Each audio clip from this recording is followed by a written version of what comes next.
ព្រាពេលដែលគាត់ចាប់បានបង្កងយក្សមួយក្បាលជោគវាសនាបានធ្វើឲ្យគាត់ខ្លាចជាមនុស្សដែរ Bear Grylls និង Ned Stafford ត្រូវច្រណែនបំផុតបរិសម្នាក់ដែលស្ម័គ្រចិត្តជាប់នៅលើកោះដាច់ស្រយាលតែគាត់បានធ្វើដូចម្តេចដើម្បីអាចញ៉ាំអាហារសមុទ្រដ៏ឈ្ងុយឆ្ងាញ់រាល់ថ្ងៃព្រាមបន្ទាប់ពី James ជន់ដីកោះដាច់ស្រយាលគាត់បានរកឃើញថាភូមិសាស្ត្រនៅទីនេះពិតជាគ្រោះថ្នាក់ខ្លាំងណាស់នៅពីពេញដីមានរីប៉ាយនៅបំណាច់នឹងសាកស្ពកប៉ាល់ដែលខូចខាតដោយសារគ្រោះថ្នាក់មិនដឹងមូលហេតុប៉ុន្តែ James បែរជាមានអារម្មណ៍ថាកោះនេះកាន់តែមានអាថ៌កំបាំងកោះដែល James កំពុងស្នាក់នៅគឺស្ថិតនៅក្នុងតំបន់ត្រីកោណ Bermuda ដែលតំបន់សមុទ្រនេះពីយូរយារណាស់មកហើយត្រូវបានគេចាត់ទុកថាទៅដោយរឿងដែលមិននឹកស្មានដល់នឹងគ្រោះថ្នាក់ក្នុងប្រវត្តិសាស្ត្រធ្លាប់មានករណីជាច្រើនដែរកប៉ាល់នឹងយន្តហោះបានបាត់ខ្លួនរហូតមកដល់ពេលនេះនៅតែមានអាថ៌កំបាំងរាប់មិនអស់ដែលមិនទាន់មានចម្លើយតែដំណើរជីវិតរស់រាននៅលើកោះដាច់ស្រយាលរបស់ James ទើបតែចាប់ផ្ដើមប៉ុណ្ណោះនៅលើកោះដាច់ស្រយាលនេះខ្វះខាតសម្ភារៈគ្រប់បែបយ៉ាងទោះបីជាខ្សែនៅលើពងអណ្ដែតឬដៃគោពីសាកស្ពកប៉ាល់ដែលត្រូវគេបោះបង់ចោលក្តីសុទ្ធតែមានតម្លៃប្រើប្រាស់យ៉ាងធំធេង James ចាប់ផ្ដើមរុករកធនធាននៅលើកោះគ្រប់ទីកន្លែងសុទ្ធតែជាព្រៃក្រាស់បើមានសំណាងគាត់អាចបរបាញ់បានមន់ព្រៃឬជ្រូកព្រៃនៅតាមថ្មប្រទឹកមានសត្វសមុទ្រជាច្រើនអាហារសមុទ្រតូចទាំងនេះមានសាច់ស្វិតស្រួយញ៉ាំជាអាហារសម្រន់គឺពិតជាឆ្ងាញ់ណាស់ James រកបានកន្លែងដែលមានលបត្រជាក់មួយគាត់ក៏សម្រេចចិត្តបោះជំរំនៅទីនេះអង្រឹងមួយនេះគឺជាកន្លែងសម្រាប់របស់គាត់នៅលើកោះយុទ្ធសាស្ត្ររស់រានមានជីវិតលើកនេះរបស់ James គឺសាមញ្ញណាស់នោះគឺផ្ដោតលើការបរបាញ់ចាប់អាហាររហូតដល់ខ្លួនឯងអាចរស់រានបានយូរអង្វែងនៅលើកោះនេះពិតប្រាកដឆ្លៀតពេលថ្ងៃត្រង់ដែលមានពន្លឺល្អបំផុត James កាន់លំពេងចុះទៅសមុទ្រដើម្បីបរបាញ់ត្រីនៅក្នុងតំបន់មួយទឹកមិនសូវមានត្រីធំទេឃើញតែហ្វូងត្រីតូចនៅរីប៉ាយប៉ុណ្ណោះស្រាប់តែមានត្រីចង្វាក់លុះមួយក្បាលលេចឡើងនៅខាងមុខប៉ុន្តែជាមួយនឹងលំពេងដ៏សាមញ្ញនេះគាត់មិនអាចបរបាញ់វាបានតតែសោះ James បានរកឃើញគោលដៅផ្សេងទៀតយ៉ាងលឿនត្រីសមុទ្រតូចមួយក្បាលអកុសលបានខ្លាចជាអាហារពេលល្ងាចរបស់គាត់អ្វីដែលគាត់ធ្វើដំបូងគឺចាក់ចំក្បាលត្រីនោះធ្វើឲ្យវាបាត់បង់សមត្ថភាពរើបម្រែរត់គេចទាំងស្រុងបន្ទាប់ពីទុកត្រីក្នុងថង់សំណាញ់រួច James បន្តកាន់លំពេងទៅបរបាញ់ទៀតបន្ទាប់ពីទទួលបានជោគជ័យលើកដំបូងគាត់ចាប់ផ្ដើមផ្ដោតការសង្កេតមើលតាមចន្លោះថ្មប្រសិនបើមានត្រីលាក់ខ្លួននៅខាងក្នុងនោះលំពេងឆ្នៃដោយខ្លួនឯងនេះទើបអាចបញ្ចេញប្រសិទ្ធភាពពិតប្រាកដរបស់វាបានពេលនេះទឹកសមុទ្រកំពុងចាប់ផ្ដើមស្រកនៅពេលដែលកម្ពស់ទឹកសមុទ្រស្រកចុះបន្តិចម្ដងមានត្រីធំជាច្រើនចូលទៅពួនក្នុងរូងថ្មនេះគឺជាពេលវេលាបរបាញ់ដ៏ល្អឥតខ្ចោះ James យកចិត្តទុកដាក់សង្កេតមើលទីដៅហែរបស់ត្រីពេលត្រីចូលទៅក្នុងរូងថ្មភ្លាមគាត់ក៏ចោលលំពេងភ្លាមមិនខុសពីការរំពឹងទុកគាត់បរបាញ់បានត្រីធំមួយក្បាលទៀតបន្ទាប់ពីមួយទឹកសមុទ្រអស់2ម៉ោងទីបំផុតការខិតខំប្រឹងប្រែងក៏ទទួលបានផលតបស្នងពេលឡើងគោក James មានអារម្មណ៍ថាត្រជាក់ពេញរាងកាយអំឡុងពេលមួយទឹកសមុទ្រដ៏ត្រជាក់បានស្រូបយកកម្ដៅជាច្រើនពីរាងកាយរបស់គាត់សំណាងល្អដែលថ្ងៃនេះទទួលបានលទ្ធផលល្អគួរសមត្រីសមុទ្រទំហំធំពីរក្បាលល្មមអាចប៉ះពាល់កម្លាំងតែគាត់បានបញ្ចេញពេលមួយទឹកត្រីសមុទ្រមិនចាំបាច់កោសស្រកាទេគ្រាន់តែសម្អាតគ្រឿងក្នុងចេញគឺបានហើយមុនពេលរៀបចំអាហារពេលល្ងាច James សម្រេចចិត្តសម្លៀងចុងលំពេងឡើងវិញក្នុងអំឡុងពេលបរបាញ់ចុងលំពេងបានប៉ះនឹងថ្មទើបធ្វើឲ្យវាសឹករើបើមិនសម្លៀងឲ្យមុតវិញទេនោះក្នុងការបរបាញ់លើក្រោយគាត់ប្រហែលជានឹងបាត់បង់ឱកាសពេលព្រះអាទិត្យលិចមេឃក៏ចាប់ផ្ដើមងឹតពេលនេះនៅមានរឿងមួយទៀតដែលត្រូវធ្វើនោះគឺការបង្កាត់ភ្លើងក្នុងស្ថានភាពដែលគ្មានដែកកេះឬដុំគូភ្លើងការគង់ឈើបង្កាត់ភ្លើងគឺជាជម្រើសដ៏ល្អបំផុត James រើបានខ្សែមួយនៅលើឆ្នេរខ្សាច់គាត់បំរុងនឹងបង្កើតធ្នូមួយសម្រាប់ឃុំដោយចងខ្សែទៅនឹងមែកឈើកង់មួយដើម្បីធ្វើជាធ្នូឃុំបែបបុរាណពេលបង្កើតធ្នូគួរទុកវាឲ្យវែងបន្តិចដើម្បីអាចរងខ្សែជុំវិញអាឃុំបានយ៉ាងតិច2ជុំបន្ទាប់ពីធ្វើធ្នូឃុំរួចរាល់គាត់បានរៀបចំសម្បុកជក់ភ្លើងទុកជាមុនដៃម្ខាងទប់អាឃុំចំណែកដៃម្ខាងទៀតទាញធ្នូយ៉ាងលឿនធ្នូឃុំធ្វើជាអាវើក្នុងល្បឿនលឿនដើម្បីបង្កើតជារងើភ្លើងដាក់រងើភ្លើងចូលក្នុងសម្បុកជក់រួចផ្លុំថ្នម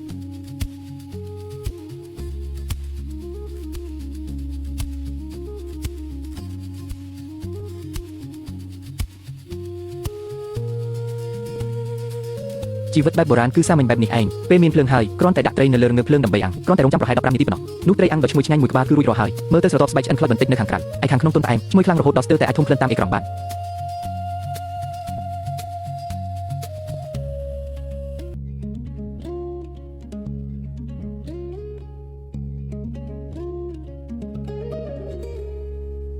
នបន្ទាប់ពីមីញឹកពេញមួយថ្ងៃភាពអត់ឃ្លានបានធ្វើឲ្យពោះរមូលគោត្រីអាំងមួយក្បាលដ៏ឈ្ងុយឆ្ងាញ់បានសម្រួលដល់ក្រពះដែលឃ្លានពេញមួយថ្ងៃព្រឹកព្រលឹមថ្ងៃបន្ទាប់ James ចេញទៅឆ្នេរថ្មដើម្បីលុបមុខថ្ងៃនេះគាត់នឹងបន្តរុករកកោះនេះបន្ថែមទៀតនៅផ្ទះក្តាររៀបស្មើនៅលើដីដែលអាចប្រើធ្វើជាញ៉ាំអាហារបា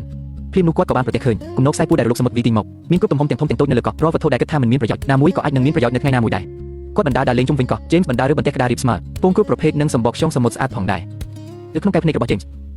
ទាំងអស់នេះសុទ្ធតែជារបស់មានតម្លៃពលិព្រះអាទិត្យនៅពេលថ្ងៃត្រង់គឺក្តៅខ្លាំងការមើលឃើញនៅក្រោមបាតសមុទ្រក៏ច្បាស់ល្អ James កាន់លំពេងបន្តមួយទឹកបរបាញ់ត្រីនៅក្នុងតំបន់ទឹករាក់មានខ្យងសមុទ្រមួយក្បាលលេចឡើងគួរឲ្យស្ដាយដែលវាតូចពេកដោយសារបទពិសោធន៍បរបាញ់កាលពីម្សិលមិញ James បានយ៉ាងលឿនបានត្រីមួយក្បាលនៅក្រោមចន្លោះថ្មប្រភេទត្រីភ្នែកធំនេះពេលអាំងរួចមានសាច់ទន់ផ្អែមឆ្ងាញ់ជាប់ជាតិសមុទ្របន្ទាប់ពីញ៉ាំអាហារពេលល្ងាចកាលពីម្សិលមិញសូម្បីតែក្នុងសុបិនក៏គាត់នៅចាំរសជាតិនោះដែរបន្ទាប់ពីសាមនឹងតំបន់ទឹករាក់នេះ James ក៏យល់ច្បាស់ពីទម្លាប់របស់ហ្វូងត្រីដែរដោយសារតែបែបនេះគាត់ទើបតែអាចបរបាញ់បានជោគជ័យជាបន្តបន្ទាប់ត្រីដែលចាប់បានគឺកាន់តែធំទៅក្រៅពីត្រីសមុទ្រ James នៅចង់ចាប់បានបង្កងមួយក្បាលទៀតប៉ុន្តែបន្ទាប់ពីរៀបរាប់យ៉ាងយូរគាត់នៅតែមិនឃើញស្រមោលវាសូម្បីមួយក្បាលផ្ទុយទៅវិញនៅក្រោមចន្លោះមានក្តាមសមុទ្រជាច្រើន James ចាប់ពួកវាទាំងអស់ដាក់ចូលក្នុងថង់សំណាញ់ពេលរៀបនឹងបញ្ចប់ការបរបាញ់គាត់ក៏ប្រទះឃើញបង្កងមួយក្បាលនៅក្រោមចន្លោះថ្មដោយចៃដន្យ James មិនញើទៅអ្វីឡើយក៏ប្រើលំពេងវាប្រហារបង្កងយក្សនោះភ្លាមប៉ុន្តែលំពេងឆ្នៃដោយខ្លួនឯងមិនមានកម្លាំងគ្រប់គ្រាន់ទើបមិនអាចធ្វើឲ្យវាមានរបួសធ្ងន់ធ្ងរបានលើសពីនេះថ្មពណ៌ព្រះទឹកនេះធំពេកបង្កងតែរងរបួសបានលូនចូលទៅខាងក្នុងយ៉ាងលឿន James មិនអាចចាប់វាបានឡើយបន្ទាប់ពីឡើងគោកគាត់មានអារម្មណ៍ថាស្ដាយក្រោយយ៉ាងខ្លាំងទោះជាយ៉ាងណាក៏ដោយលទ្ធផលថ្ងៃនេះនៅតែល្អគួរសមត្រីភ្នែកធំពណ៌ក្រហមពីរក្បាលនិងត្រីរស់នៅតាមថ្មពណ៌ព្រះទឹកមួយក្បាលត្រីថ្ងៃនេះសុទ្ធតែធំជាងកាលពីម្សិលមិញល្មមអាចញ៉ាំអាហារពេលល្ងាចយ៉ាងឆ្អែតនៅលើកោះដាច់ស្រយាលគ្មានឧបករណ៍ចម្អិនអាហារទំនើបទេដូច្នេះពេលរៀបចំត្រីសមុទ្រមិនចាំបាច់កោសស្រកាឡើយពេលអាំងក្នុងសេចក្ដីតុនហភាពខ្ពស់ស្រទាប់ស្រកានឹងរក្សាសំណើមនៅក្នុងសាច់ត្រីជួយឲ្យត្រីអាំងមានក្លិនឈ្ងុយទន់និងមានទឹកជាងទូបីជាធន់ធាននៅលើកោះមិនមានច្រើនប៉ុន្តែអស់គឺសម្បូរណាស់នៅក្នុងព្រៃគ្រាន់តែលូកដៃគឺអាចរើសអស់បានគ្រប់គ្រាន់សម្រាប់អាហារមួយពេលមេឃចាប់ផ្ដើមងឹត James ចាប់ផ្ដើមរៀបចំអាហារពេលល្ងាចគាត់បង្កាត់ភ្លើងមួយគំនរនៅលើកោះពេលយប់ធ្លាក់ចុះទាំងស្រុងគាត់ដាក់សរសៃសម្បកដុំបន្តិចចូលក្នុងគំនរភ្លើង នៅក្នុងសម្បកដូងមានប្រេងរុក្ខជាតិបន្តិចបន្តួចផ្សែងដែលបញ្ចេញមកមានឥទ្ធិពលបណ្ដេញមូសបន្ទះក្តារដែលគេបោះចោលនៅលើឆ្នេរខ្សាច់មិនត្រឹមតែប្រើសម្រាប់ដុតប៉ុណ្ណោះទេថែមទាំងអាចប្រើជាទំមសម្រាប់អាំងត្រីបានទៀតផង James ពុះត្រីជា2រួចប្រើដែកគោលចាល់ដែលរើបានកាពីម្សិលមិញដើម្បីបញ្ចុះត្រីទៅនឹងបន្ទះក្តារបន្ទាប់មកបាច់អំបិលបន្តិចដើម្បីផ្សំរសជាតិច្របាច់ទឹកក្រូចឆ្មាបន្តិចដើម្បីប្រឡាក់ត្រីជួយឲ្យក្លិនឈ្ងុយរឹតតែខ្លាំង James ដាក់ទំមអាំងនៅក្បែរគំនរភ្លើងរបៀបអាំងត្រីយប់នេះគឺប្លែកណាស់គាត់ចេះតែបន្ថែមអុសជោគក្នុងគំនរភ្លើងជាបន្តមានតែសីតុណ្ហភាពខ្ពស់ទេទើបជួយឲ្យសាច់ត្រីឈ្ងុយឆ្ងាញ់ជាងមុនបន្ទាប់ពីអាំងក្នុងសីតុណ្ហភាពខ្ពស់រយៈពេល15នាទីផ្ទៃខាងក្រៅរបស់ត្រីប្រែជាពណ៌លឿងស្រួយបន្តិចម្ដងត្រូវតែនិយាយថាស្នាដៃអាំងត្រីរបស់ James កាន់តែជំនាញឡើងនៅក្នុងសីតុណ្ហភាពក្តៅជាបន្តសាច់ត្រីក៏ចាប់ផ្ដើមមានប្រតិកម្មគីមីដោយបញ្ចេញក្លិនឈ្ងុយគួរឲ្យទាក់ទាញសាច់ក៏ចាប់ផ្ដើមហាប់ណែនជាងមុនបន្ទាប់ពីរងចាំកន្លះម៉ោងទៀតទីបំផុតត្រីក៏ឆ្អិនស្រទាប់ខាងក្រៅមានពណ៌លឿងទុំបញ្ចេញក្លិនឈ្ងុយប្រៃដែលជាលក្ខណៈពិសេសរបស់ត្រីសមុទ្រគ្រាន់តែខាំមួយម៉ាត់ក៏មានអារម្មណ៍ថាឆ្ងាញ់អស្ចារ្យបន្ទាប់ពីហត់នឿយពេញមួយថ្ងៃទីបំផុតក៏បានញ៉ាំអាហារត្រីអាំងដ៏ឈ្ងុយឆ្ងាញ់ត្រីអាំង3ក្បាលថ្ងៃនេះល្មមឲ្យ James ញ៉ាំយ៉ាងឆ្អែតត្រីអាំងឈ្ងុយខ្លាំងរហូតដល់ James ញ៉ាំហើយមិនចង់ឈប់ពេលជាប់គាំងនៅលើកោះដាច់ស្រយាលទោះបីជាអាហារមានបរិបូរណ៍គួរសម្ដី James ក៏មិនញ៉ាំអស់តែម្ដងដែរគាត់ទុកត្រីមួយក្បាលសម្រាប់ញ៉ាំនៅថ្ងៃបន្ទាប់ព្រឹកថ្ងៃទី3 James ភ្ញាក់ឡើងហើយឃើញទឹកសមុទ្រកំពុងឡើងនេះគឺជាពេលវេលាដ៏ស័ក្តិសមបំផុតសម្រាប់ស្ទូចត្រីបន្តែបង្កងដែលគាត់បានធ្វើឲ្យរួចពីដៃកាពីម្សិលមិញនៅតែធ្វើឲ្យគាត់ស្ដាយក្រោយយ៉ាងខ្លាំងថ្ងៃនេះ James សម្រាប់ចិត្តថាត្រូវតែរកឲ្យបានបង្កងធំមួយក្បាលនៅតំបន់ទឹករាក់មានសាកស្ពកប៉ាលេខ1លេខឡើងកប៉ាល់នេះប្រហែលជាពាក់ព័ន្ធនឹងការបាត់ខ្លួនដ៏អាកំបាំងនៅត្រីកោងព្រមទាំង James ត្រូវបានតាក់ទាញទាំងស្រុងដោយសាកស្ពកប៉ាល់នេះគាត់មានការចង់ដឹងចង់ឃើញយ៉ាងខ្លាំងអំពីវាអ្វីដែលធ្វើឲ្យគាត់ភ្ញាក់ផ្អើលគឺនៅជុំវិញសាកស្ពកប៉ាល់មានខ្យងសមុទ្រធំជាច្រើនប៉ុន្តែពួកវាទាំងអស់សុទ្ធតែមិនទាន់ដល់ទំហំអាចយកបានទេ James ត្រូវបន្តរុករកសាកស្ពកប៉ាល់នេះទន្ទឹមនឹងនោះក៏រៀបរាប់បង្កងផងដែរបន្ទះដែកដែលប៉ៃរបស់កប៉ាល់បានបង្កើតជាកន្លែងលាក់ខ្លួនធម្មជាតិសម្រាប់បង្កងពិតប្រាកដណាស់ James ប្រទះឃើញបង្កងមួយក្បាលនៅក្រោមបន្ទះដែកលើកនេះគាត់មិនប្រញាប់ប្រញាល់ទេគាត់សម្ដៅទៅចំក្បាលបង្កងរួចក៏វាប្រហារចុងលំពេងចាក់យ៉ាងខ្លាំងទៅលើក្បាលបង្កងទោះបីវាព្យាយាមរើបំរះយ៉ាងណាក៏អត់ប្រយោជន៍ដ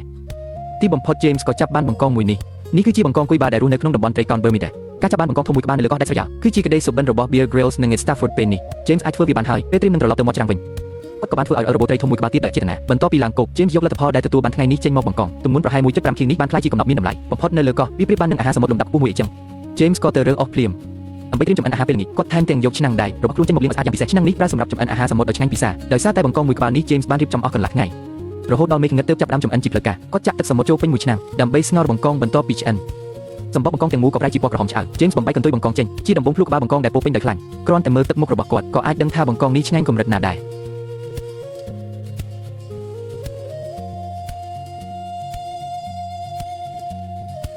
លើសពីនេះក្បាលបង្កងមានសាច់ច្រើនណាស់ James មិនចង់ខ្ជិះខ្ជាយសូម្បីតែបន្តិចបន្ទាប់ពីញ៉ាំក្បាលអស់គ្មានសល់គាត់បន្តញ៉ាំកន្ទុយបង្កងទៀតសាច់បង្កងដុំធំមួយត្រូវបានដាក់ចូលមាត់ផ្ទាល់ឆ្ងាញ់មិនអាចពិពណ៌នាបានបន្ទាប់ពីញ៉ាំឆ្អែត James លាងឆ្នាំងដែកឲ្យស្អាតស្រាប់តែម្ដងញ៉ាំឆ្អែតរួចគាត់ក៏កាន់លំពេងដើរតាមឆ្នេរថ្មដើម្បីរកអាហារសមុទ្រទៀតពេលយប់រលកសមុទ្រធំណាស់ជួនកាលនៅលើថ្មអាចមើលឃើញខ្យងពីរបីក្បាលតោងប៉ុន្តែបន្ទាប់ពីដើរមួយជុំគាត់មិនទទួលបានអ្វីជាដុំកំពូលឡើយចូលដល់ថ្ងៃទី4 James យកដងស្ទូចចេញមកផែនការថ្ងៃនេះរបស់គាត់គឺទៅស្ទូចត្រីប៉ុន្តែរលកនៅក្បែរច្រាំងធំពេកទើបស្ទូចអស់ជាច្រើនម៉ោងនៅតែគ្មានលទ្ធផលនៅតាមផ្លូវត្រឡប់មកវិញ James ក៏ឆ្លៀតរើសវត្ថុដែលគេបោះចោលមួយចំនួនទៀតនៅលើកោះដាច់ស្រយាលដែលខ្វះខាតធនធានការប្រមូលសម្ភារៈគឺជាភារកិច្ចដ៏សំខាន់បំផុតរបស់អ្នករស់រានមានជីវិតបន្ទាប់ពីត្រឡប់មកកន្លែងស្នាក់នៅវិញ James សម្រាប់មួយសន្ទុះបន្ទាប់មកគាត់ក៏កាន់លំពេងទៅកាន់ទីតាំងសាកស្ពកប៉ាល់កាពីម្សិលមិញទៀតប្រភពធនធាននៅទីនេះគឺសម្បូរបែបជាងគាត់គិតទៅទៀតប៉ុន្តែបន្ទះដែកដែលជាន់គ្នាត្រួតក៏មានគ្រោះថ្នាក់ណាស់ដែរមិនយូរប៉ុន្មាន James ក៏បរបាញ់បានត្រីតាមថ្មប៉ោះព្រះទឹកមួយក្បាលក្នុងពេលដែលកំពុងបរបាញ់ត្រីនេះគាត់ក៏ចៃដន្យមើលឃើញអន្ទង់សមុទ្រមួយក្បាលដែលធំជាងនេះទៅទៀត James គម្រោងប្រើនុយដើម្បីស្ទូចអន្ទង់នេះគាត់ដល់ត្រីនៅចុងលំពេងរួចដាក់ចូលទៅមាត់រុំក្រោមបន្ទះដែកប៉ុន្តែបញ្ឆោតអស់ពេលយ៉ាងយូរអន្ទង់នៅតែមិនព្រមចេញមកទីបំផុត James ត្រូវបង្ខំចិត្តបោះបង់ចោលបន្ទាប់ពីត្រឡប់មកគប់វិញថ្ងៃនេះគាត់ទើបតែទទួលបានត្រីមួយក្បាលប៉ុណ្ណោះឆ្លៀតពេលដែលនៅព្រលឹម James មិនសម្រាប់តតែសោះគាត់ទាញយកប្រយោជន៍ពីរាល់ពេលវេលានេះពេលថ្ងៃដើម្បីប្រមូលរបស់របរដែលគេបោះចោលគ្រប់ប្រភេទគំនរភ្លើងនៅតែឆេះងំ James ក៏បង្កាត់ភ្លើងឡើងវិញជីវិតរស់នៅក្នុងព្រៃគឺទៅបញ្ចេញកម្លាំងច្រើនណាស់ដូច្នេះការរក្សាបាននូវប្រភពតែជាយុទ្ធសាស្ត្ររស់រានមានជីវិតដ៏ល្អបំផុតបន្ទាប់ពីបង្កាត់ភ្លើងឡើងវិញគាត់ឆ្លៀតអាំងត្រីនោះតែម្ដងនៅសីតុណ្ហភាពលើសពី140អង្សាសេសាច់ត្រីចាប់ផ្ដើមប្រែប្រួលពីទន់ឆៅទៅជាហាប់ណែនពេកឆ្អិនត្រីមួយក្បាលនេះមិនគ្រប់គ្រាន់ទេសម្រាប់ប៉ះពាល់កម្លាំងដែលបានបញ្ចេញអស់ពេញមួយថ្ងៃដូច្នេះ James សម្រេចចិត្តញ៉ាំអាហារពេលថ្ងៃត្រង់សិនបំពេញកម្លាំងរួចទើបបន្តការបរបាញ់ទៀតរងចាំរហូតដល់មេឃងឹត James កាន់លំពេងចុះសមុទ្របរបាញ់ត្រីនៅពេលយប់ត្រីធ្វើចលនាយឺតជាងដោយសារតែបែបនេះគាត់ទើបអាចបរបាញ់ត្រីបានជាបន្តដល់លំពេងឆ្នៃខ្លួនឯងទឹកសមុទ្រពេលយប់គឺត្រជាក់ណាស់ដូច្នេះ James មិនអាចនៅក្នុងទឹកបានយូរទេគ្រាន់តែឡើងគោភ្លាមគាត់ក៏អានភ្លើងកម្ដៅខ្លួនក្បែរគំនរត្រីពីរក្បាលដែលបរបាញ់បានយប់នេះនឹងទុកសម្រាប់ញ៉ាំនៅថ្ងៃស្អែកមេឃទើបតែភ្លឺ James ញ៉ាំត្រីអាំងដែលសល់ពីយប់មិញសម្រាប់ជាអាហារពេលព្រឹកនេះគឺជាថ្ងៃទី5ហើយដែលគាត់ជាប់នៅលើកោះជាលើកទី1ហើយដែល James មានអាហារពេលព្រឹកនេះបង្ហាញថាគាត់កំពុងសម្របខ្លួនបន្តិចម្ដងទៅនឹងជីវិតនៅលើកោះដោយសារជំនាញរស់រានមានជីវិតរបស់គាត់ជីវិតនៅលើកោះក៏ចាប់ផ្ដើមល្អប្រសើរឡើងបន្តិចម្ដងបន្ទាប់ពីញ៉ាំឆ្អែត James សម្រេចចិត្តកែលម្អលំពេងឆ្នៃដោយខ្លួនឯងគាត់យកផ្នែកថ្មីមួយចេញមករួចដោះខ្សែជាប់បាញ់របស់លំពេងចាស់ចេញដើម្បីបំពាក់នៅលើចុងលំពេងដែកថ្មីចុងដែកនៅលើគូសំទើបមិនទាន់អាចប្រើសម្រាប់បរបាញ់ត្រីបានទេបន្ទាប់មកគាត់ប្រើមុខរណានៅលើកាំបិតផុសប្រយោជន៍ដើម្បីសំលៀងចុងលំពេងមើលទៅមុតណាស់ប៉ុន្តែប៉ុណ្ណឹងនៅមិនទាន់គ្រប់គ្រាន់ទេចុងលំពេងនេះគឺរងទាំងស្រុងទោះបីជាអាចទម្លុះខ្លួនត្រីក៏ដោយគ្រាន់តែត្រីរើបំរែបន្តិចវានឹងរបូតចេញមកភ្លាមដូច្នេះហើយ James ក៏ដាក់បន្ថែមមុខពួកនៅចុងលំពេងធ្វើបែបនេះត្រីដែលត្រូវចាក់ទើបមិនអាចរត់រួចបន្ទាប់ពីបញ្ចប់អាវុធសម្រាប់បរបាញ់ថ្មី James ក៏យកអន្ទាក់សំណាញ់ពីរទៀតចេញមកបន្ទាប់មកគាត់មានបំណងប្រើរបស់របរទាំងពីរនេះដើម្បីរកអាហារប៉ុន្តែបើចង់ប្រើអន្ទាក់ចាប់ត្រីគឺត្រូវការនុយដូច្នេះ James ក៏សម្រេចចិត្តប្រើលំពេងថ្មីដើម្បីបរបាញ់ត្រីមួយក្បាលធ្វើជានុយសិនគាត់ត្រឡប់ទៅតំបន់សាកស្ពកប៉ាល់វិញដើម្បីរកគោលដៅត្រីឆ្លាមគីលានបឋាយកម្មមួយក្បាលកំពុងសម្រាប់នៅក្នុងក្បាលទោះបីជាប្រភេទត្រីឆ្លាមនេះស្លូតបួលគូសម្ដីប៉ុន្តែសកម្មភាពលូកដៃប៉ះវាដូច James នៅតែមានគ្រោះថ្នាក់ខ្លាំងដដែលធ្លាប់មានករណីដែរត្រីឆ្លាមគីលានបឋាយកម្មវាប្រហារអ្នកមួយទឹកក្នុងអំឡុងពេលប្រមាណចំណី James បានរកឃើញថាលំពេងដែកនេះបាញ់មិនសូវខ្លាំងប្រហែលជាដោយសារតែមុខលំពេងដែកធំពេកប៉ុន្តែគាត់មិនបានជួសជុលលំពេងនោះឡើងវិញទេ តែបន្តស្វែងរកឱកាសបរបាញ់ដែលស័ក្តិសមទោះជាយ៉ាងណាក៏ដោយបន្ទាប់ពីព្យាយាមជាច្រើនដងកម្លាំងបាញ់នៅតែមិនខ្លាំងគ្រប់គ្រាន់មិនត្រឹមតែមិនអាចបរបាញ់ត្រីលៀបរបស់គាត់ថែមទាំងទៅបន្ទះរបស់សាក់ស្ពប៉ាដែល James ទៅបង្ខំចិត្តបំពាក់សាច់ជំពីងកៅស៊ូឡើងវិញសម្រាប់លំពេងចាស់លំពេងនេះគឺស្រាលជាងទោះបីជាកម្លាំងទម្លុះមិនសូវខ្លាំងប៉ុន្តែនៅតែមានប្រសិទ្ធភាពជាងលំពេងដែលឆ្ងាយណាស់បន្ទាប់ពីកែសម្រួលលំពេងរួច James បានត្រឡប់ទៅបន្ទប់កប៉ាល់វិញនៅទីនេះមានត្រីធំជាច្រើនទូដែកនិងបន្ទះដែករបស់កប៉ាល់បានបង្កើតជាជំរក James បានព្យាយាមជាច្រើនដងប៉ុន្តែបន្ទាប់ពីត្រូវចាក់ចង់ត្រីនៅតែរើបំរះនឹងហែរត់គេចរាល់ពេលបែបនេះគាត់តែងតែបាត់បង់ឱកាសដ៏មានតម្លៃបន្ទាប់ពីព្យាយាមជាច្រើនដងទីបំផុត James ក៏ចាប់បានត្រីមួយក្បាលគាត់កាត់សាច់ត្រីនេះជាដុំដើម្បីធ្វើជានុយរួចផ្ពុកតទៅនឹងអន្ទាក់ចាប់ត្រីគ្រាន់តែមានត្រីមកស៊ីនុយអន្ទាក់នឹងបិទដោយស្វ័យប្រវត្តិដើម្បីចាប់រក្សាទុកចំណីយ៉ាងជាប់អាចមើលឃើញថាទោះបីជានុយតាក់ទាញក៏ដោយប៉ុន្តែពួកវានៅតែមានការប្រុងប្រយ័ត្នខ្ពស់មិនហ៊ានស្ទុះចូលមកស៊ីនុយឡើយក្នុងពេលរងចាំអន្ទាក់ដំណើរការ James គាត់ក៏បានប្រទះឃើញបង្កងមួយក្បាលនៅក្រោមបាតកប៉ាល់សំណាងពិតជាល្អមែនមុខលំពេងចាក់ចង់ចំណុចស្លាប់របស់បង្កងបន្ទាប់ពីដាក់បង្កងចូលទៅក្នុងថង់សំណាញ់នៅតែមិនទាន់បញ្ចប់ James បានបោបាញ់បានត្រីធំមួយក្បាលទៀតយ៉ាងលឿនពេលនេះហាក់ដូចជាទទួលបានលៀបសំណាងអញ្ចឹងគាត់ក៏បានឃើញពុកមាត់របស់បង្កងមួយក្បាលទាញចេញមកពីក្រោមថ្នាក់កប៉ាល់ត្រឹមតែមួយផ្លែបង្កងទី2ក៏បានធ្លាក់មកក្នុងដៃគាត់បង្កងទី2គឺធំជាងបង្កងទី1ទៅទៀតថ្ងៃនេះ James ទទួលបានផលយ៉ាងច្រើនសន្ធឹកសន្ធាប់ត្រីក្រហមទុយមួយក្បាលនិងបង្កងគួយបែកកាពីគ្រាន់តែបង្កងពីក្បាលនេះក៏គ្រប់គ្រាន់សម្រាប់ឲ្យគាត់ញ៉ាំបានយ៉ាងឆ្អែតប្រសិនបើ Bear Grylls និង Ned Stafford បានឃើញច្បាស់ជាច្រណែនមិនខានហើយចង់មកទទួលបទពិសោធន៍ជាមួយ James ក្នុងការរស់រានមានជីវិតនៅលើកោះដាច់ស្រយាលតែជាប់នៅលើកោះដាច់ស្រយាលបាន5ថ្ងៃ James បោបាញ់បានបង្កងយកចំនួន3បាតទៅហើយដើម្បីត្រៀមសម្រាប់ពិធីជប់លៀងបង្កងថ្ងៃនេះគាត់បានទៅប្រមូលអស់តាំងពីព្រលឹមដើម្បីដុតយកងើបគ្រឿងផ្សំថ្ងៃនេះមិនធម្មតាទេ James បានយកគ្រឿងផ្សំមួយគំនរចេញមកមិនដឹងជារកបានមកពីណាទេរួមមានចេកប្រូចឆ្មានិងដំឡូងជ្វាចេកនៅគៀវនៅឡើយដូច្នេះមិនអាចញ៉ាំភ្លាមបានទេគាត់ដាក់ចេកនិងដំឡូងជ្វាទាំងអស់ចូលក្នុងគំនរភ្លើងដើម្បីដុតដំឡូងជ្វាដបផ្អែមនិងចេកដុតខ្លាយជាអាហារសម្រន់ដំឡូងដុតមានសម្បកស្រួយអាសាច់ខាងក្នុងញ៉ាំទៅឆ្ងាញ់ខ្លាំងណាស់អាហារពេលល្ងាចថ្ងៃនេះមិនខុសពីពិធីជប់លៀងធំឡើយបន្ទាប់ពីបំពេញបន្ថែមជាតិម្សៅឥឡូវឈានចូលដល់មុខម្ហូបសំខាន់ប្រចាំថ្ងៃនេះបង្កងពីក្បាលដែលមានស្រមោចវាពេញសម្បក James ដួសទឹកសមុទ្រមួយឆ្នាំងរួចដាក់បង្កងទាំងពីរក្បាលចូលក្នុងឆ្នាំងស្ងោរឲ្យឆ្អិនបើមិនអាំងមួយក្បាលទេពិតជាគួរឲ្យស្ដាយណាស់ទឹកសមុទ្រក្នុងឆ្នាំងកំពុងពុកខ្មុះខ្មាញ់នៅលើភ្លើងយ៉ាងសន្ធោសន្ធៅសម្បកបង្កងបន្តិចម្ដងប្រែទៅជាពណ៌ក្រហមឆ្អិនក្នុងពេលកំពុងស្ងោរ James ត្រឡប់ខ្លួនបង្កងដើម្បីធានាថាបង្កងឆ្អិនល្អសព្វសាច់បន្ទាប់ពីបង្កងឆ្អិនអាហារពេលល្ងាចជាផ្លូវការទើបតែចាប់ផ្ដើមពិតប្រាកដ James កាច់យកកន្ទុយបង្កងមួយសាច់បង្កងស្ងោរគឺទន់ល្អណាស់ញ៉ាំទៅទាំងផ្អែមទាំងឈ្ងុយថែមទាំងមានរសជាតិប្រៃប្រចាំតំបន់សមុទ្រទៀតផងបន្ទាប់ពីញ៉ាំបង្កងអស់មួយក្បាល James ឆ្អែតឡើងតឹងពោះមួយក្បាលទៀតទុកសម្រាប់ញ៉ាំនៅព្រឹកថ្ងៃទី6 James សង្កេតឃើញថាមេឃនៅមិនទាន់ភ្លឺច្បាស់ប្រហែលជាចិត្តមានភ្លៀងធ្លាក់ខ្លាំងគាត់កាន់ដងស្ទូចដើររកកន្លែងស្ទូចដែលស័ក្តិសមតំបន់ទឹកនេះជើគួរសមប៉ុន្តែលោកក៏ធំដែរក្នុងលក្ខខណ្ឌបែបនេះបើមិនស្ទូចបានត្រីធំគឺមានតែទេស្អាតបន្ទាប់ពីព្យាយាមចុះគ្នាអស់រយៈពេល2ម៉ោងពិតជាមិនបានអ្វីសោះពេលត្រឡប់មកជុំរំវិញ James បានយកបាល់មួយចេញមកដែលរើបាននៅលើឆ្នេរខ្សាច់ពេលនេះគាត់ស្រមៃថាខ្លួនឯងគឺជា Robinson ចំណែកបាល់នេះគឺជាមិត្តភក្តិនៅលើកោះដាច់ស្រយាលពេលឃ្លានដំឡូងជ្វាមួយមើលមានតម្លៃជាងត្រីមួយក្បាលទៅទៀតក្រៅពីដំឡូងជ្វាគាត់នៅមានបង្កងធំមួយក្បាលសម្រាប់ជាម្ហូបចម្បងផ្នែកក្បាលបង្កងមានសាច់ច្រើនណាស់ទោះបីជាអាហារទុកមួយយប់រសជាតិប្រៃផ្អែមនៅតែឆ្ងាញ់អស្ចារ្យញ៉ាំផ្នែកក្បាលរួចផ្នែកកន្ទុយបង្កងទើបជាចំណុចពិសេសបំផុតសាច់ហាប់ណែននៅតែរក្សាបាននូវរសជាតិប្រៃប្រចាំសមុទ្រនៅកណ្ដាលទីហោឋានអាហារមួយម៉ាត់សុទ្ធតែមានតម្លៃបំផុតមួយម៉ាត់សុទ្ធតែជួយប៉ះប៉ូវកម្លាំងបន្ទាប់ពីបញ្ចូលថាមពលរួច James ក៏បន្តមានញឹកសម្រាប់ការបរបាញ់លើកក្រោយសម្រាប់ James កប៉ាល់លិចនេះគឺជាឃ្លាំងអាហារសមុទ្រធម្មជាតិរចនាសម្ព័ន្ធដាច់នៅក្នុងបន្ទប់កប៉ាល់គឺស្មុគស្មាញណាស់គាត់មិនហ៊ានប្រថុយមកចូលជ្រៅឡើយអន្ទាក់ត្រីដែលដាក់តាំងពីម្សិលមិញនៅតែគ្មានលទ្ធផល James ប្រមូលអន្ទាក់មកវិញរួចបន្តបរបាញ់នៅទីនេះត្រីជាច្រើនពួននៅក្រោមបន្ទះដែកធ្វើឲ្យគាត់ពិបាករកឱកាសវាយប្រហារណាស់ប្រសិនបើប្រើលំពេងមិនមានប្រសិទ្ធភាពគាត់បន្តដាក់អន្ទាក់ចាប់ត្រីនៅទីនេះដើម្បីលបងសំណាងគ្រាន់តែដាក់អន្ទាក់រួចងាកខ្លួនមកវិញគាត់ក៏បានឃើញត្រីធំមួយក្បាលត្រីហែមករកដោយខ្លួនឯងបែបនេះ James ប្រកាសជាមិនមើលរំលងឡើយដូចនេះអាហារពេលល្ងាចថ្ងៃនេះមានគ្រឿងសំហើយអន្ទាក់ត្រីចេះតែអន្តែតាំងទឹកចូលទីបំផុត James សម្រេចចិត្តប្រមូលអន្ទាក់ឡើងមកវិញម្ដងទៀតការមុជទឹកយូរពេកធ្វើឲ្យសីតុណ្ហភាពរាងកាយរបស់ James ធ្លាក់ចុះបន្តិចម្ដងត្រាតែឡើងគោកទើបគាត់អាចសម្រាកយកកម្លាំងវិញបានលទ្ធផលថ្ងៃនេះក៏មិនតិចដែរគាត់បោបាញ់បានត្រី3ក្បាលថ្ងៃនេះ James មានគម្រោងសរសមុទ្រត្រីមួយឆ្នាំគាត់បានយកឆ្នាំងដែកចេញមកទៀតបន្ទាប់ពីសម្អាតនិងកោសស្រកាត្រីរួច James ដាក់ត្រីទាំងមូលចូលក្នុងឆ្នាំងមុនពេលសរសមុទ្រគាត់ត្រូវបង្កាត់ភ្លើងឡើងវិញការឃុំឈើយកភ្លើងគឺជាជំនាញដែលគាត់ប៉ិនប្រសពបំផុតបន្ទាប់ពីរៀបចំសម្ភារៈរួច James ចាប់ផ្ដើមទាញធ្នូឃុំដើម្បីបង្កើតងើបភ្លើង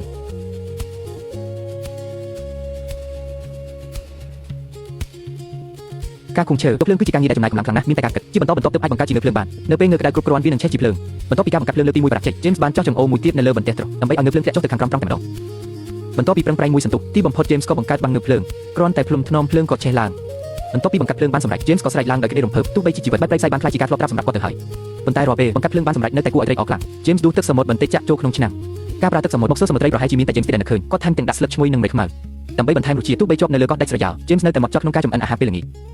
គាត់ដាក់គ្រឿងផ្សំទាំងអស់ចូលក្នុងឆ្នាំងចំណែករសជាតិយ៉ាងណានោះគឺពិបាកនិយាយណាស់ប៉ុន្តែគ្រឿងផ្សំគឺសម្បូរបែបគួរសមក្នុងពេលរងចាំសមុទ្រត្រី James ឆ្លៀតតម្លើងធ្នូមួយគាត់ចង់សាកល្បងបរបាញ់ដោយប្រើធ្នូនិងព្រួនសមុទ្រត្រីនៅតែត្រូវការពេល10នាទីទៀតទើបឆ្អិន James មិននៅស្ងៀមឡើយគាត់ក៏កាន់ដងស្ទូចទៅមាត់ថ្មដើម្បីស្ទូចត្រីទៀតបន្ទាប់ពីស្ទូចជាប់គ្នាអស់កន្លះម៉ោងនៅតែគ្មានត្រីណាស៊ីនុយសោះមើលទៅត្រីនៅទីនេះមានការប្រុងប្រយ័ត្នខ្ពស់ពេលនេះសមុទ្រក៏ជិតឆ្អិនដែរ James កាន់ដុំឈើមួយដុំដាក់ត្រង់ចូលទៅក្នុងឆ្នាំងតែម្ដងឬមួយក៏ធ្យូងអស់ក៏ជាប្រភេទគ្រឿងទេសដែលទើប James លើកឆ្នាំងចុះទឹកសមុទ្រស្ទើរតែទាំងអស់បានហួតអស់ពីឆ្នាំងសមុទ្រត្រីដែលស្វដល់ទឹកសមុទ្រនេះមនុស្សធម្មតាប្រកាសជាមិនហ៊ានហូបទេ James មានបំណងប្រើដបកែវនេះធ្វើជាកែវទឹកប៉ុន្តែដបវែងពេកដូច្នេះត្រូវកាត់ចោលខ្លះគាត់ប្រើកាំបិតឆូតមួយជុំវិញតួដបបន្ទាប់មកដាក់ចូលក្នុងគំនរភ្លើងដើម្បីដុតឲ្យក្តៅក្នុងពេលរងចាំ James ឈរនៅក្បែរនោះហាត់បាញ់ធ្នូនៅចម្ងាយត្រឹមតែ3ម៉ែត្រគាត់នៅតែបាញ់ខុសជាប់រហូត មើលទៅផែនការបរបាញ់ដោយប្រើធ្នូនឹងរួញប្រហែលជាពិបាកជោគជ័យហើយ James យកដបកែវចេញពីគំនរភ្លើងរួចដាក់ចូលទៅក្នុងទឹកសមុទ្រដើម្បីឲ្យត្រជាក់គាត់គិតថាបន្ទាប់ពីក្តៅហើយត្រជាក់វិញដបនឹងប្រេះតាមស្នាមដែលបានឆូតមិននឹកស្មានថាដបទាំងមូលបែរជាបែកតិចផែនការធ្វើកែវទឹកពីដបកែវគឺបរាជ័យទាំងស្រុងទៅហើយមានតែលើកទាំងឆ្នាំងមកផឹកតែម្ដង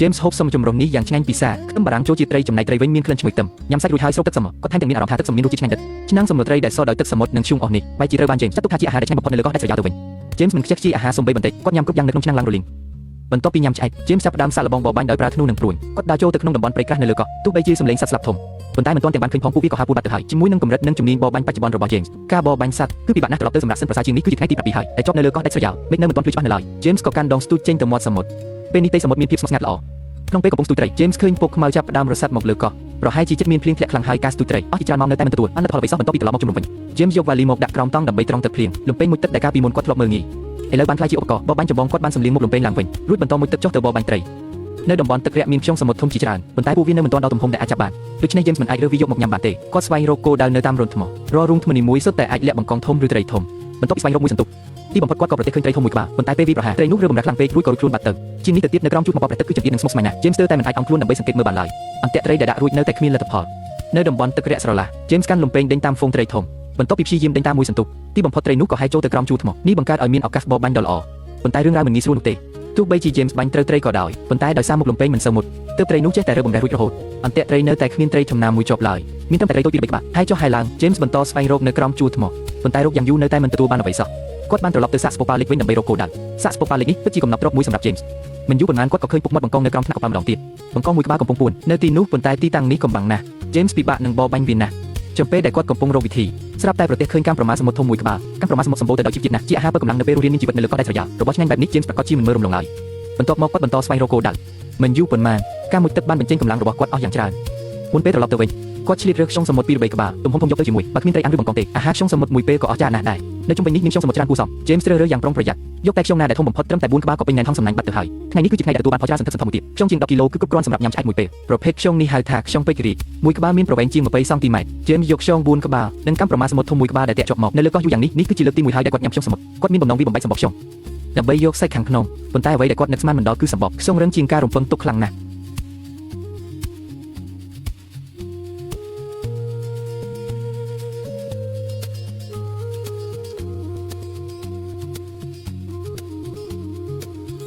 ចំណាយពេលអស់កន្លះម៉ោងទើបវាបំបែកបានមួយក្បាលទីបំផុតក៏អាចគាស់សម្បកខ្យងដ៏ក្រាស់ចេញបានស្រទាប់ពណ៌កាជូខាងក្នុងពិតជាស្រស់ស្អាតណាស់បន្ទាប់ពីយកសាច់ខ្យងចេញមកសាច់ខ្យងទាំងមូលគឺទន់និងរលោងល្អណាស់សាច់មួយដុំទម្ងន់ជិតកន្លះគីឡូពេលដែលគ្រប់គ្នាកំពុងគិតថាគួរស្ងោរឬអាំង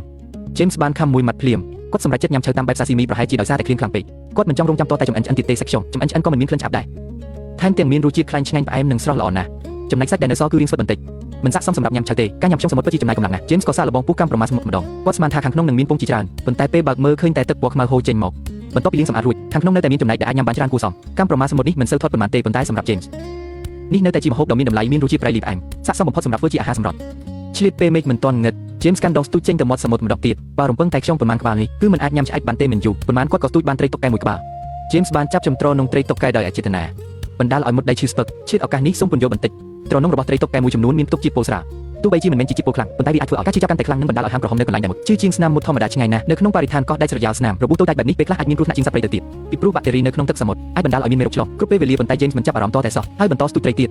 តមិនយូរប៉ុន្មានក៏មានត្រីតុកកែមួយក្បាលទៀតស៊ីនុយលើកនេះ James មិនហ៊ានធ្វេសប្រហែសទៀតទេគាត់ចាប់ក្បាលត្រីយ៉ាងប្រុងប្រយ័ត្នត្រនងត្រីតុកកែគឺមុតណាស់ដូច្នេះពេលស្ទូចត្រីនៅតាមធម្មជាតិត្រូវប្រុងប្រយ័ត្នឲ្យបានខ្ពស់តាមពិតទៅអាចនឹងបានញ៉ាំអាហារសមុទ្រមួយពេលទៀតប៉ុន្តែ James ឃើញថាត្រីនេះទើបពេលទើបលេងវាទៅវិញយប់នេះខ្យងសមុទ្រ4ក្បាលនឹងក្លាយជាអាហារពេលល្ងាចតែមួយគត់របស់គាត់ថែមទាំងរើបានខ្យងតូចជាច្រើនទៀតនៅលើជួរថ្មខ្យងទុកទាំងនោះត្រូវបានចិញ្ចឹមទុកនៅក្នុងថង់សំណាញ់ញ៉ាំខ្យងធំទាំង4ក្បាលនេះអស់ប្រហែលជាមិនឃ្លានទេ James យកមកកាន់ដុំថ្មធំមួយរួចវាទម្លាក់ទៅលើខ្យងទាំងនោះក្រោមការវាយ៉ាងខ្លាំងពីដុំថ្មសម្បកខ្យងក៏បាច់យ៉ាងលឿនដុំសាច់ខាងក្នុងល្មមអាចញ៉ាំបានប៉ុន្មានម៉ាត់ធំបន្ទាប់ពីមីញឹកមួយសន្ទុះ James ក៏យកសាច់ខ្យងចេញបានទាំងអស់សាច់ខ្យងទុះបីយកទៅស្លសមឬអាំងក៏ឆ្ងាញ់ណាស់ដែរពេលរៀបចំសាច់ខ្យងត្រូវកាត់ផ្នែកក្បាលចោលព្រោះសាច់ផ្នែកនោះរឹងណាស់ស្ទើរតែទំពាមិនរួចបន្ទាប់ពីលាងសម្អាតសាច់ខ្យងរួច James បានហាន់វាជាដុំតូចរួចដាក់ចូលខ្ទះឆាសាច់ខ្យងបន្លឺសំឡេងឆេមនៅក្នុងខ្ទះក្តៅក្លិនឈ្ងុយក៏សាយភាយយ៉ាងលឿនមិននឹកស្មានថានៅលើកោះដាច់ស្រយាលក៏បានញ៉ាំម្ហូបខ្យងឆាដែរដើម្បីឲ្យម្ហូបកាន់តែមានរសជាតិឆ្ងាញ់ James បានបន្ថែមខ្ទឹមបារាំងនិងម្រេចខ្មៅព្រមទាំងខ្ទឹមស្ពី3កំពីដើម្បីបំបត្តិក្លិនឆ្អាបនិងបន្ថែមក្លិនឈ្ងុយខ្ទះខ្យងឆានេះធ្វើឲ្យសាច់ខ្យងនីមួយរមួលបន្តិចដោយសារតែកម្ដៅរសជាតិប្រៃរបស់ទឹកសមុទ្របានរសាយបាត់បន្តិចម្ដងជំនួសមកវិញនៅរសជាតិផ្អែមមុតដ៏ឆ្ងាញ់ពិសាគ្រាន់តែមើលតាមអេក្រង់ក៏គួរឲ្យចង់ញ៉ាំទៅហើយនេះលែងជាការរស់រានមានជីវិតនៅលើកោះដាច់ស្រយាលទៀតហើយតែវាពិតជាសិល្បៈនៃការញ៉ាំអាហារនៅទីហោឋាននៅកណ្ដាលធម្មជាតិនេះគឺជាអាហារពេលល្ងាចដ៏សម្បូរបែបនិងត្រឹមត្រូវមួយមិនខុសពីអាហារនៅសន្តាគារកៃ5ឡើយ សាច់ខ្យងបន្ទាប់ពីឆារួចខ្លាយជាស្រួយនិងស្វិតល្អ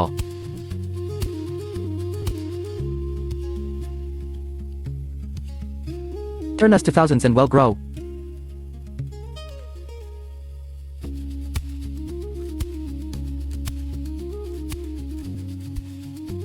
គ្រាន់តែខាំភ្លាមក៏មានអារម្មណ៍ថាស្វិតទៅពីកាន់តែយូរកាន់តែផ្អែមលីឡំជាមួយក្លិនឈ្ងុយខ្លោចពីខ្ទះនោះគឺជាអារម្មណ៍ស្កប់ស្កល់ដ៏ប្រមាននៅកណ្ដាលទីហោឋានថ្ងៃទី8ដែលជាប់នៅលើកោះដាច់ស្រយាលរាល់ថ្ងៃការមួយទឹកបបបាញ់បានក្លាយជាភាពកិច្ចដ៏សំខាន់បំផុតរបស់ James គាត់បានសម្លៀងលំពេងឲ្យមួយម្ដងទៀតរួចត្រឡប់ទៅការសាកស្ពប៉ាដែលធ្លាប់ស្គាល់គ្រាន់តែទៅដល់ភ្លាមក៏បានឃើញត្រីធំមួយក្បាល James បានបបបាញ់បានមួយក្បាលយ៉ាងរហ័សប្រភេទត្រីនេះមានភ្នែកធំណាស់តើមានអ្នកណាដឹងថាវាជាត្រីអ្វីទេឲ្យតែគ្មានជាតិពុល James យកវាមកទាំងអស់ធនធាននៅទីនេះគឺសម្បូរបែបណាស់ជំនាញបបបាញ់របស់គាត់ក៏កាន់តែស្ទាត់ជំនាញពីមួយថ្ងៃទៅមួយថ្ងៃក្នុងពេលកំពុងរកត្រីនៅក្នុងកប៉ាល់គាត់បានឃើញវត្ថុមួយដែលមានរាងដូចគ្រាប់តាពីដូ James ទីថាកប៉ាល់នេះប្រហែលជាធ្លាប់រងការវាប្រហារហើយវត្ថុនោះបានធ្លាក់នៅទីនេះបំពង់ដែលច្រេះនេះអាចជាគ្រាប់តាពីដូដែលមិនទាន់ផ្ទុះប៉ុន្តែ James មិនខ្វល់ពីរឿងនោះទេនៅក្នុងភ្នែករបស់គាត់មានតែអាហារប៉ុណ្ណោះថ្ងៃនេះគាត់បបបាញ់បានតែត្រីធំពីរក្បាលប៉ុណ្ណោះប៉ុន្តែវាក៏គ្រប់គ្រាន់សម្រាប់ញ៉ាំឆ្អែតមួយពេលបន្ទាប់ពីត្រឡប់មកជំនុំវិញគាត់យកសាច់ខ្យងឆាដែលនៅសល់ពីយប់មិញធ្វើជាអាហារថ្ងៃត្រង់ជាមួយនឹងដំឡូងជ្វាដុតកន្លះមើមទោះបីជាសាច់ខ្យងត្រូវបានទុកចោលមួយយប់ក៏ដោយប៉ុន្តែរសជាតិនៅតែឈ្ងុយឆ្ងាញ់ដដែល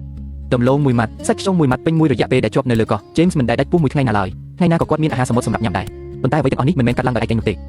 អាហារសមុទ្រនីមួយរបស់ James នៅលើកោះដាច់ស្រយាលសុទ្ធតែជាលទ្ធផលនៃការខិតខំប្រឹងប្រែងពេញមួយថ្ងៃបន្ទាប់ពីបំពេញធម្មពលរួច James បានទៅមាត់សមុទ្រដើម្បីប្រមូលអន្ទាក់ចាប់ត្រីនេះគឺជាអន្ទាក់ដែលគាត់បានដាក់នៅមាត់សមុទ្រកាលពីម្សិលរងចាំទឹកចូលឡើងដើម្បីចាប់ចំណី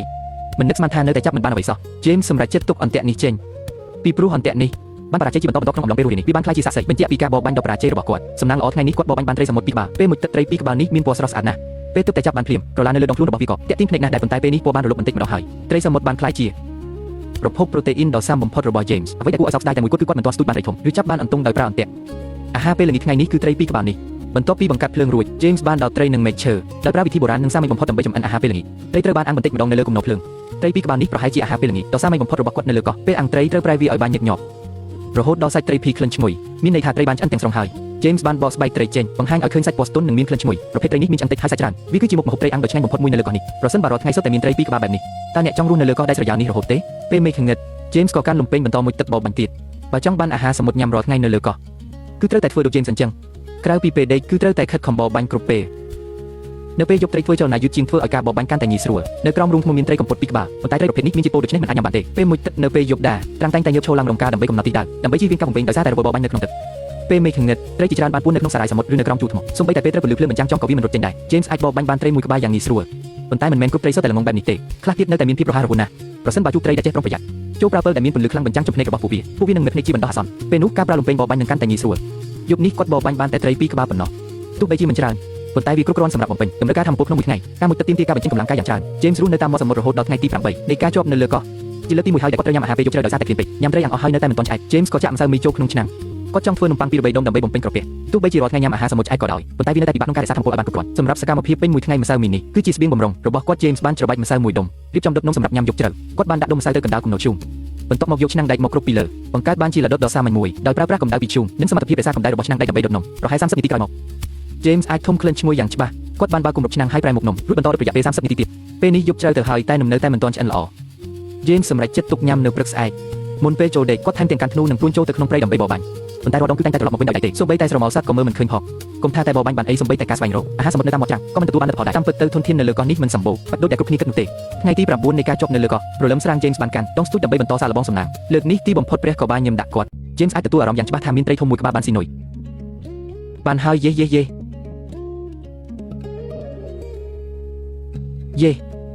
េJames បានទទួលជោគជ័យក្នុងការស្ទូចបានត្រីធំមួយក្បាលដោយប្រើដងស្ទូចនោះគឺជាត្រីខៀវទំហំតូចមួយក្បាលសាច់និងរសជាតិរបស់វាគឺស្ថិតក្នុងកម្រិតកំពូលត្រឹមតែត្រីមួយក្បាលនេះក៏គ្រប់គ្រាន់សម្រាប់ឲ្យ James ញ៉ាំឆ្អែតសម្រាប់អាហារពេលល្ងាចគាត់បានដាក់វាចូលទៅក្នុងថង់សំណាញ់រួចបន្តស្នាក់នៅស្ទូចត្រីទៀតគួរឲ្យស្ដាយសំណាងមិនបាននៅយូរទេក្នុងរយៈពេលបន្ទាប់មក James មិនទទួលបានផលអ្វីបន្ថែមទៀតឡើយគាត់បានយកត្រីនោះត្រឡប់មកឆ្នេរខ្សាច់វិញនំប៉័ងពីរដុំដែលបានដុតកាលពីយប់មិញបានក្លាយជាអាហារពេលព្រឹករបស់ James នំត្រូវបានដុតយ៉ាងស្ងួតញ៉ាំទៅរឹងគួរសមប៉ុន្តែ James មិនបានរអ៊ូតមឡើយនៅលើកោះដាច់ស្រយាលមានរបស់ញ៉ាំគឺល្អណាស់ទៅហើយបន្ទាប់ពីបំពេញធម្មពលរួច James ក៏យកអន្ទាក់ចាប់ត្រីនេះទៅបបបាញ់ទៀតគាត់សង្ឃឹមថានឹងអាចប្រើអន្ទាក់នេះដើម្បីចាប់ចំណីបន្ថែមយន្តការនៃអន្ទាក់នេះគឺសាមញ្ញណាស់កន្លែងព្យួរនុយនៅចំកណ្ដាលគឺជាយន្តការកេះពេលត្រីស៊ីនុយប្រសិនបើចៃដន្យឲ្យទីនុយខ្លាំងយន្តការនឹងដំណើរការឲ្យចាប់រក្សាត្រីយ៉ាងជាប់ James បានដាក់អន្ទាក់នៅមុខរូងថ្មដោយសង្ឃឹមថានឹងអាចចាប់បានអន្ទង់សមុទ្រឬបង្កងបន្ទាប់ពីដាក់អន្ទាក់រួច James បន្តមួយទឹកបបបាញ់គាត់បានពិនិត្យមើលរូងថ្មនីម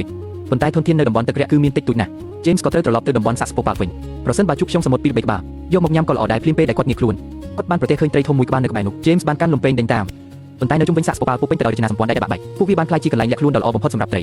ទី ទីបំផុត James នៅតែបណ្ដោយឲ្យវារួចខ្លួនបាត់ទៅស្របពេលនោះអន្ទាក់ទីបំផុតក៏ត្រូវបានកេះវាបានចាប់ជាប់ត្រីតូចមួយក្បាលបន្ទាប់ពីឡើងគោក James បានបន្តញ៉ាំនំដែលរឹងដូចថ្មបន្ទាប់ពីញ៉ាំទ្រនាពោះរួចគាត់បានចាប់ផ្ដើមរៀបចំគ្រឿងផ្សំសម្រាប់អាហារពេលល្ងាចគាត់បានរើសសរសៃសំបកដូងបន្តិចបន្តួចបំរុងនឹងប្រើសម្រាប់បង្កាត់ភ្លើងគាត់បានយកបន្ទះដែកមួយដុំគូសទៅនឹងថ្មផ្កាភ្លើងបានខ្ទាតចូលទៅក្នុងគំនរសរសៃដូងកម្ដៅខ្ពស់បានធ្វើឲ្យសរសៃដូងឆេះភ្លាមបន្ទាប់មកគ្រាន់តែភ្លុំភ្នំគឺអាចបង្កាត់ភ្លើងបានជោគជ័យប្រសិនបើចៃដន្យជាប់នៅលើកោះដាច់ស្រយាលអ្នកក៏អាចរៀនពីវិធីបង្កាត់ភ្លើងនេះបានដែរបន្ទាប់ពីបង្កាត់ភ្លើងបានជោគជ័យ James បានដាក់ត្រីផ្ទាល់ទៅលើអុសដើម្បីអាំងបន្ទាប់មកគាត់បានចេញទៅឆ្នេរខ្សាច់ដើម្បីហាត់ប្រាណមើលទៅត្រីធំនៅថ្ងៃនេះបានធ្វើឲ្យគាត់មានអារម្មណ៍អន់ចិត្តបើមិនដូច្នេះទេគាត់ក៏មិនហ៊ានខ្ជិះខ្ជីកម្លាំងបែបនេះឡើយបន្ទាប់ពីជាង10នាទីផ្ទៃត្រីបានខ្លោចអាហារពេលល្ងាចថ្ងៃនេះគឺត្រីអាំងមួយក្បាលនិងនំប៉័ងមួយដុំទោះបីជាមិនមែនជាពិធីជប់លៀងអាហារសមុទ្រប៉ុន្តែបរិមាណសាច់ពីត្រីមួយក្បាលនេះនំប៉័ងញ៉ាំទៅរឹងណាស់ប៉ុន្តែបរិមាណម្សៅនិងស្ករគឺជាអ្វីដែលអាហារសមុទ្រមិនអាចផ្ដល់ឲ្យបានសាច់ត្រីមានជាតិខ្លាញ់និងឆ្ងាញ់ណាស់ប្រៃលីឡំដោយក្លិនឈ្ងុយនិងផ្អែមនេះគឺជាមុខម្ហូបមួយត្រីអាំងដែល James ចូលចិត្តបំផុតញ៉ាំត្រីធំមិនអស់គាត់បានទុកត្រីកន្លះក្បាលនិងនំកន្លះដុំសម្រាប់ញ៉ាំនៅពេលយប់មួយថ្ងៃដ៏អស្ចារ្យត្រូវបានបញ្ចប់ដោយអាហារពេលយប់ជ្រៅរបស់ James ថ្ងៃទី10នៃការជាប់នៅលើកោះ James បានយកត្រីអាំងនិងនំដែលនៅសល់ធ្វើជាអាហារពេលព្រឹកបន្ទាប់ពីញ៉ាំឆ្អែតរួចគាត់ក៏បន្តមួយទឹកបរបាញ់ទៀតពេលជាប់នៅលើកោះដាច់ស្រយាលបើមិនចង់ដាច់ពោះស្លាប់ទេគឺត្រូវចំណាយពេលស្ទើរតែពេញមួយថ្ងៃដើម្បីបរបាញ់រកចំណីដោយសារតែបានសាំជាមួយតំបន់ទឹករាក់នឹងការប្រើប្រាស់យ៉ាងស្ទាត់ជំនាញនៅលំពេងកែច្នៃរាល់ពេលជួបត្រីធំអត្រានៃការបរបាញ់បានជោគជ័យរបស់ James ក៏គូជាមួយមិននឹកស្មានថាអន្ទាក់ចាប់ត្រីនៅតំបន់នេះវាក៏តាក់ទាញបានត្រីតូចជាច្រើនទីបំផុតអន្ទាក់ត្រូវបានកេះប៉ុន្តែចាប់បានត្រីតូចតែមួយក្បាលប៉ុណ្ណោះនៅផ្នែកម្ខាងទៀត James នៅតែបន្តរកបង្កងធំនៅក្រោមជួរថ្មគាត់បានប្រទះឃើញពុកមាត់បង្កងមួយក្បាល James ក៏លូកដៃចូលភ្លាមគាត់ចង់ទាញវាចេញមកតែជ្រៅពេកមួយសន្ទុះក្រោយមក James នៅតែមិនទាន់ជោគជ័យប៉ុន្តែគាត់មិនចុះចាញ់ឡើយគាត់បានមួយទឹកជាបន្តដើម្បីសង្កេតមើលស្ថានភាពនឹងបានឃើញថាបង្កងនៅតែស្ថិតក្នុងរូងបន្ទាប់ពីមានការខិតខំប្រឹងប្រែងមួយសន្ទុះគាត់អាចទាញបង្កងចេញមកក្រៅបានគឺបង្កងគុយបាទំហំធំមួយក្បាលទៀតហើយគិតមកដល់ពេលនេះ James បរបាញ់បានបង្កងធំចំនួន4ក្បាលហើយគាត់បានខ្លាចជាអ្នករស់រានមានជីវិតនៅលើកោះដាច់ស្រយាលដែលគួរឲ្យស្ងើចសរសើរបំផុត James បានដាក់បង្កងចូលទៅក្នុងថង់សំណាញ់និងបញ្ចប់ការបរបាញ់សម្រាប់ថ្ងៃនេះនៅតាមផ្លូវត្រឡប់ទៅវិញគាត់បានឆ្លៀតពិនិត្យមើលអន្ទាក់ចាប់ត្រីមួយក្បាលនេះទុកពេកមិនទាំងគ្រាន់នឹងញាប់ចន្លោះធ្មេញផងត្រូវតែលែងវាទៅសមុទ្រវិញថ្ងៃនេះគឺជាថ្ងៃដែលទទួលបានផលចាំមួយទៀតបង្កងគុយបាទំហំធំមួយក្បាលត្រីសមុទ្រទម្ងន់ប្រហែល 1K មួយក្បាលព្រមទាំងខ្យងសមុទ្រតូចពីរបីក្បាលទៀត James ក៏ចាប់ផ្ដើមចម្អិនអាហារថ្ងៃត្រង់ភ្លាមគាត់ដួសទឹកសមុទ្រដាក់ពេញមួយឆ្នាំងពិតណាស់គ្រឿងផ្សំគុណភាពខ្ពស់គ្រាន់តែស្ងោរគឺបានហើយបង្កងថ្ងៃនេះមិនសូវធំប៉ុន្មានទេប៉ុន្តែក៏គ្រប់គ្រាន់ឲ្យ James ញ៉ាំបានឆ្អែតដែរគាត់បានបំបាក់ពុកមាត់បង្កងមួយរួចស៊ុបវាចូលពីផ្នែកកន្ទុយធ្វើបែបនេះអាចទាញយកពោះវៀនចេញបានយ៉ាងងាយនេះគឺជាពោះវៀនរបស់បង្កងតែខាងក្នុងមានកាកសំណល់បន្ទាប់ពីស្ងោរឆ្អិនស្ទើរតែអាចញ៉ាំបានទាំងអស់ James ដាក់បង្កងចូលក្នុងឆ្នាំងស្ងោរក្នុងពេលកំពុងស្ងោរត្រូវប្រែបង្កងដើម្បីឲ្យវាឆ្អិនបានសព្វល្អគ្រាន់តែស្ងោរប្រហែលជាង10នាទី James ក៏ស្រង់បង្កងចេញគាត់កាត់ទុកផ្នែកកន្ទុយបង្កងដោយនៅតែជាដំណើរការដែលធ្លាប់ស្គាល់រសជាតិដ៏ស្អាតញ៉ាំផ្នែកក្បាលមុនផ្នែកដ៏ពិសេសទុកញ៉ាំតាមក្រោយបន្ទាប់ពីញ៉ាំថ្លើមនៅក្បាលបង្កងរួចដល់ពេលត្រូវរីករាយជាមួយសាច់ដ៏ពិសេសពីកន្ទុយបង្កងហើ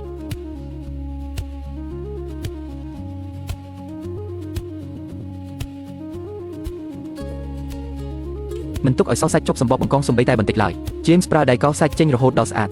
មិនខ្ជិះខ្ជីសំបីតែបន្តិចអាហារថ្ងៃនេះពិតជាគួរឲ្យស្កប់ស្កល់ខ្លាំងណាស់សំបីតែមិនបាច់ញ៉ាំបន្លែបន្ថែមក៏គ្រាន់តែមុខម្ហូបចម្បងពីរមុខនេះ